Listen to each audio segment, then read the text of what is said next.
Also, I still think they're technically requiring us to record stuff. I don't really know what all happens and what they expect of us. Who knows? Okay, here we go. Instead of me chit-chatting, here we go. Oh, and I'm already recording. Rip. So which points on the graph of y equals 4 minus x squared are closest to the point 0, 2? I see this word closest. Est, an est word. Those small est, big est, that sounds like an optimization keyword for us. So let's do some optimization. Let's find some extrema. So along with that, here's the picture. Let's animate that. That's going to show in. Let's have that fly in. Oh, let's fly in from the left because that's super obnoxious. Okay, so here's the picture. There's the 0.02 and there's the graph.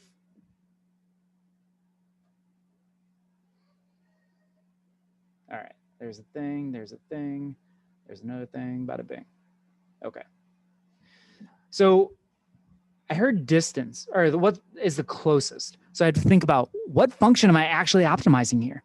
Closest sounds like distance. They totally rhyme, don't they? I don't know. I used English in high school and never used it again. Same thing with the president. Oh. Anyways, distance. Oh, frick. Big burns. Yeah, being white and rich gets you pretty far in life. Anyways, I can keep throwing shade as much as I want because he's a garbage human. Yeah, he's a garbage human. Moving on. Sorry, I can talk about that for a long time, but I'm just, very happy that he'll be out of office before we know it. So I want distance. That's how I can figure out something's closest. So let's use the distance equation, which is basically just Pythagorean theorem. So the distance equals the square root of the change in x and the change in plus the change in y squared, each of those things squared. The problem is, what 2 points are we finding the distance between? It's not super clear. I know I have 1 point, but what's the other point? Well, here's how we're going to approach it. Is 0, 2 and the point xy, because we don't know what it is, but it's on that function, are the 2 points we want to find the distance between. Ooh, let's make this one obnoxious too. Let's fly in from bottom because there won't be that much there.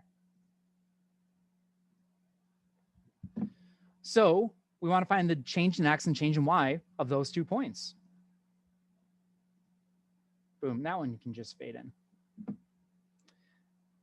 Which, that's good and everything. Sweet. So we have a distance equation that we could optimize, take the derivative of and go from there. The problem right now is that we have 3 variables, which was the problem when we last looked at these on Wednesday. And so I see x, y, and d. I'd like to get rid of one of them, and I think I can get rid of y. The question is, what's the constraint equation? What's the thing that's going to help me limit this so it can actually optimize it? The actual equation of the graph, this bad boy. That's my constraint equation. So I can take that and I can plug it in for y. See how this and this changes? Bam. So I plug that in for y. And then we simplified a little bit. And then I pulled the class. I'm like, hey, should we simplify further before taking a derivative? They're like, yep, let's do that. I'm like, you sure? Yep, let's do that. All right. So we simplified a little bit further. And this one's going to be obnoxious. It's going to fly in from the top. So again, I plugged in y, which was 4 minus x squared, in right here for y, which you can see right there, and goes there. Then I simplified down to this. And to simplify further, I need to use the square and multiply out this bad boy. So when I multiply that out, I get 4 minus 4x squared plus x to the 4th. Then if I simplify that a little bit further, that is that one right there. Sick. Okay. I get this, the square root of 4 minus 3x squared plus x to the fourth. Now I could rearrange it so it looks more like the polynomials we're used to playing around with. I didn't because, I don't know, life's hard and sometimes I like to make it harder. Not really, but I just didn't feel like moving things around. So now what I want to do, this is a distance equation. I want some critical points of this distance equation. To find critical points, we need to do a derivative.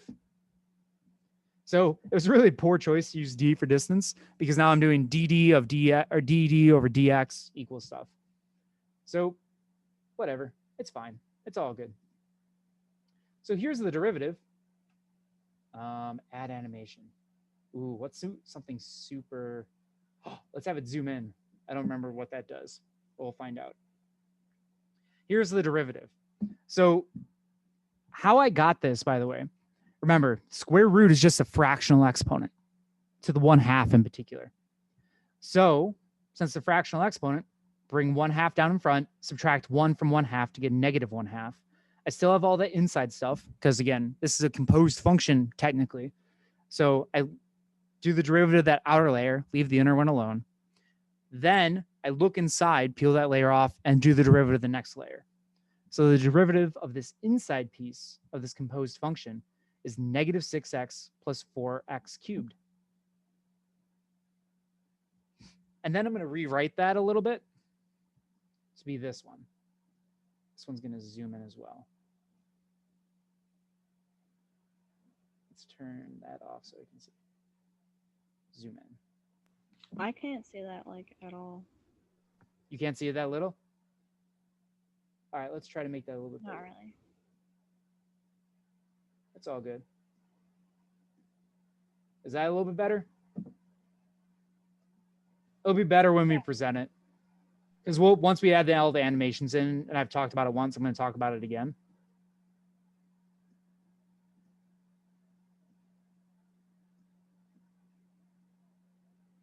Let's see. How's that?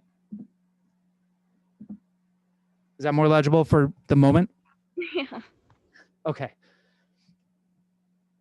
So here's the derivative, and I rewrote it. And again, I can put this part on the bottom because of the negative exponent. And this 1/2, remember, 1/2 is just really like 1/2.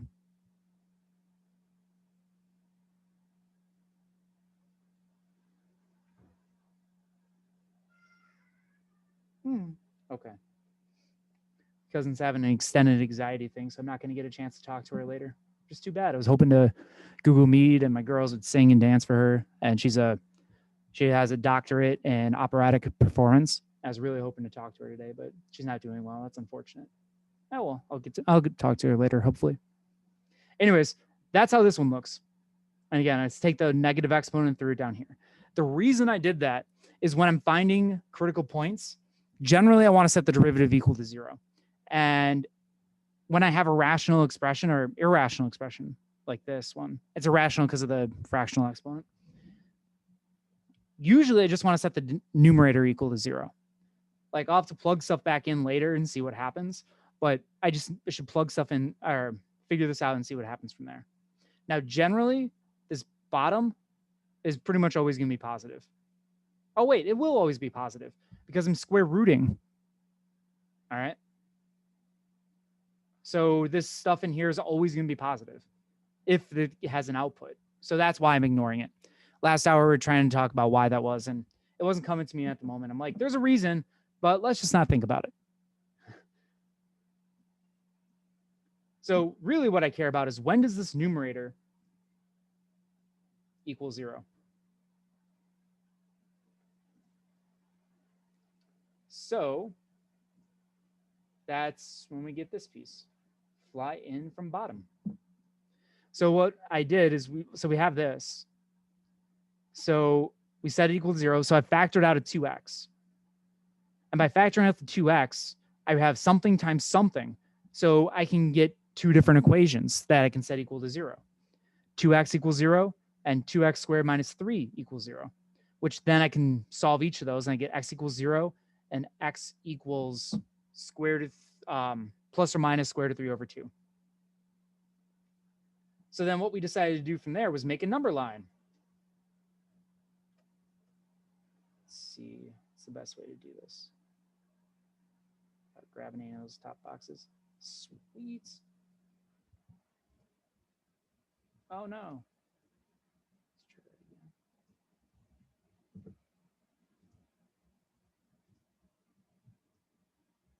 that again. See, obnoxious would be flying in from the top. If I'm clicking on the right thing, I am. Am I getting?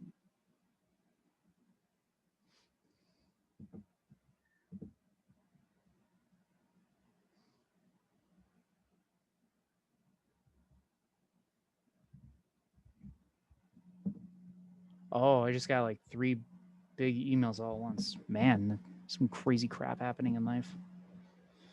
Oof. All right. Anyways, so here we go. So then what we need to do is we made a sign chart. Let's see if I can get just those.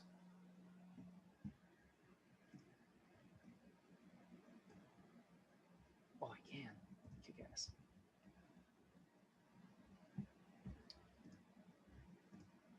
No, I want them to fade in. Let's go after previous. After previous. After previous. Okay, so those are really hard to see with where they're at. So I'm going to see if I can click on each of them, make them bigger.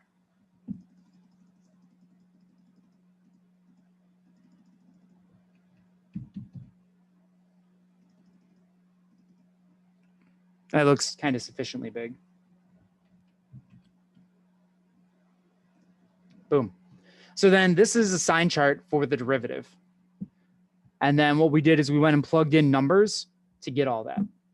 And truthfully, what we did to check those different intervals, because I'll be honest, I looked at that and I'm like, I really don't want to plug in each of those, like 4 numbers into this by hand. So I just typed the derivative right here in Desmos, named it f of x, and then I just checked points like this. That's what I did. But here's also the derivative. Here are those 3 critical points. Let's look at those values.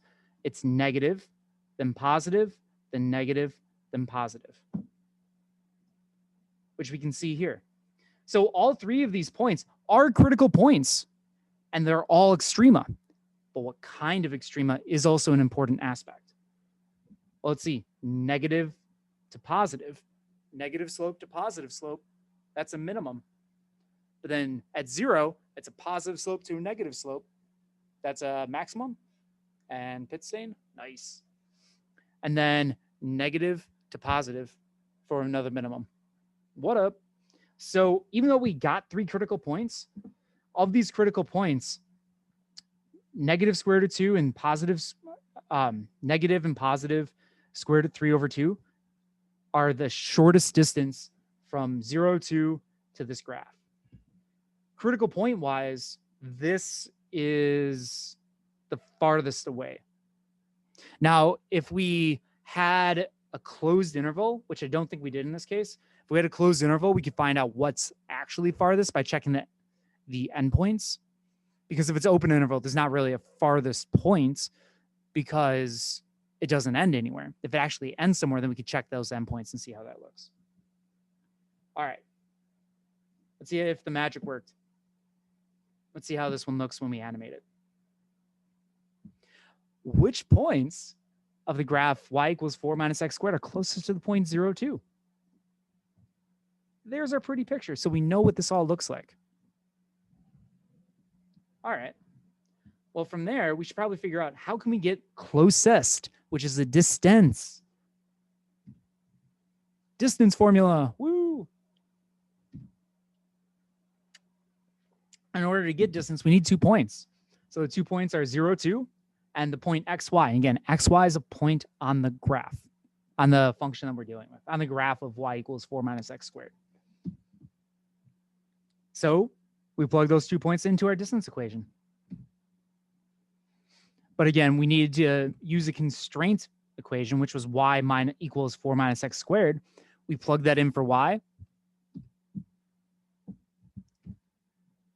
And then we simplify it. So again, these last 4 lines, the last 3 lines in particular, are just simplifying and showing all that work. Well, again, we want the closest, so we need a critical point of the distance. So we should do a derivative of the distance to find the closest points. Oh, zoom in, it kind of goes, pew.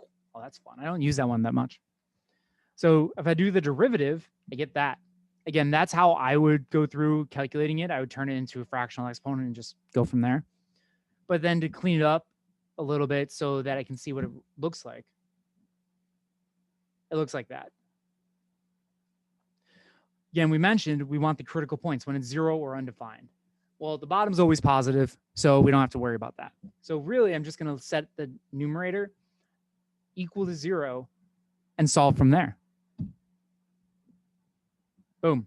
So I get x equals 0 and x equals plus or minus square root of 3 over 2. Boom. There's my sign chart. Now I just need to put on the different values and or check value in each interval to see if it's positive, negative, or whatever.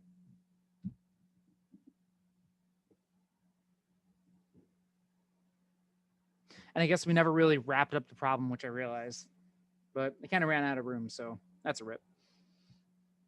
If I'm thoughtful, I'm sure I could figure out a way to get that in there, but here we are.